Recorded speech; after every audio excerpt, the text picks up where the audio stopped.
Bonjour à tous et très bienvenue dans Secret de Jardin. Il n'existe pas de plantes d'intérieur, ce sont des végétaux tropicaux, subtropicaux, voire méditerranéens qui n'aiment pas beaucoup l'hiver. Alors nous allons voir ensemble tous les petits soins à leur donner. Suivez mes bons conseils.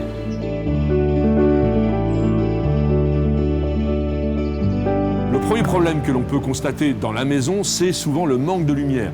En hiver, on va rapprocher le plus possible les plantes des grandes baies vitrées de manière à ce qu'elles bénéficient au maximum de l'insolation. Ce n'est pas la peine de mettre des rideaux, laissez-leur profiter de la lumière directe. En ce moment, elle est relativement faible. L'œil humain est très trompeur. On a l'impression que dans la maison, la lumière est répartie de manière homogène. C'est totalement faux. Lorsque vous êtes le long de la vitre, par exemple, vous recevez environ 85% de la lumière solaire.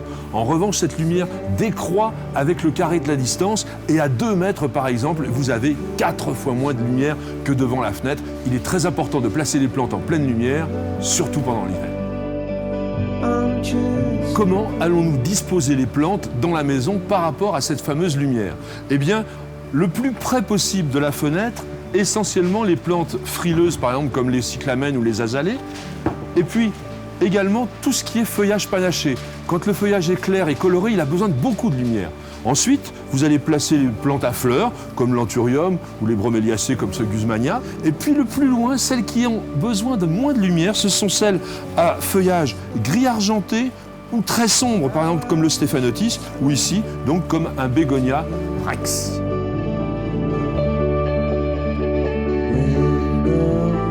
Nous allons voir maintenant 2 points très importants, l'arrosage et l'humidité. Attention, ne pas confondre. Nous avons tous tendance à trop arroser les plantes de la maison, alors allons-y avec parcimonie.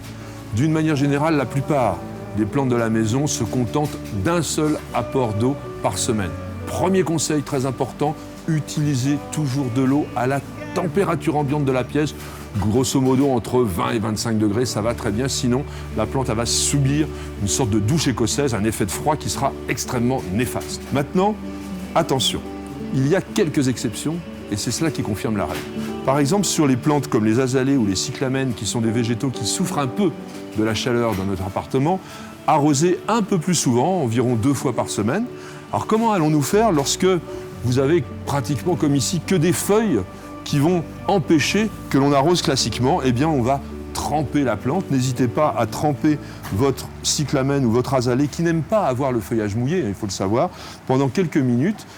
Alors, le petit secret de jardin, c'est regarder s'il y a des bulles d'air qui sortent lorsque vous imbibez complètement votre plante. Tant qu'il y a des bulles, c'est que le terreau n'est pas complètement saturé. Donc laissez la plante et ensuite nous allons la mettre de côté, par exemple sur la paillasse d'un évier, pour qu'elle se débarrasse de l'excédent d'eau. L'arrosage par trempage concerne également toutes les plantes à feuilles dufteuses comme le Sympolia, mais également toutes les plantes qui sont, comme certaines fougères ici, un Asplenium, assez opulentes, bien que celles-ci, vous pouvez l'arroser aussi par le cœur. Ça, c'est un petit secret de jardin. Alors maintenant, nous allons passer à un cas particulier, c'est celui de l'orchidée. Attention, toutes les orchidées vivent dans des substrats qui sont extrêmement poreux. Et lorsque vous les arrosez, déjà n'arrosez bien sûr que le substrat et vous allez constater que l'eau va filtrer extrêmement rapidement. Vous voyez, c'est déjà le cas. Donc il est bien évident que lorsque l'on va remettre la plante en place avec sa soucoupe, il faudra quelques minutes plus tard, environ 15 à 20 minutes, aller vider l'excédent d'eau. Parce que jamais d'eau dans la soucoupe, sinon c'est la mort pour les plantes.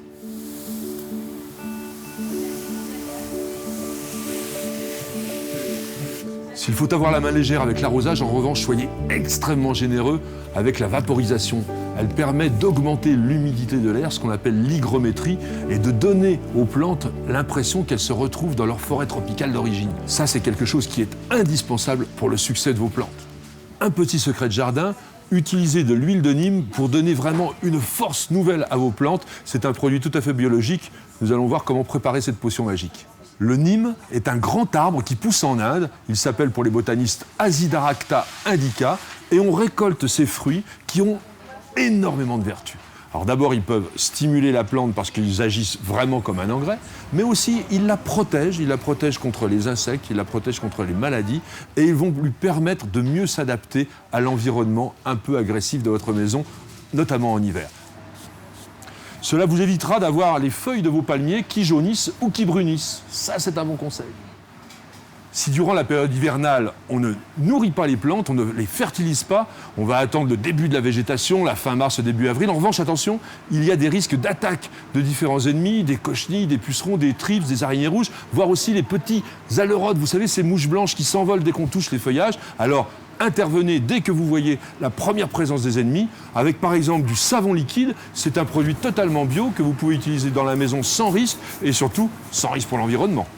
Dernier petit conseil, c'est très important en hiver parce que les grandes feuilles des ficus ou par exemple des pachυra attirent irrésistiblement avec la force électrostatique la poussière, donc il faut les dépoussiérer. Alors bien sûr, vous pouvez passer une éponge humide sur chaque feuille, mais ça demande un temps infini.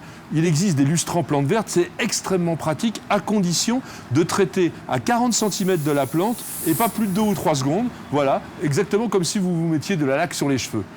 Ne jamais lustrer ni les fougères, ni les plantes à feuilles duveteuses, ça, elles détestent cela. Outre leur aspect décoratif incomparable, les plantes d'intérieur sont également vos meilleurs alliés pour dépolluer l'atmosphère de votre maison. Mettez-les aux petits soins, elles vous le rendront au centuple.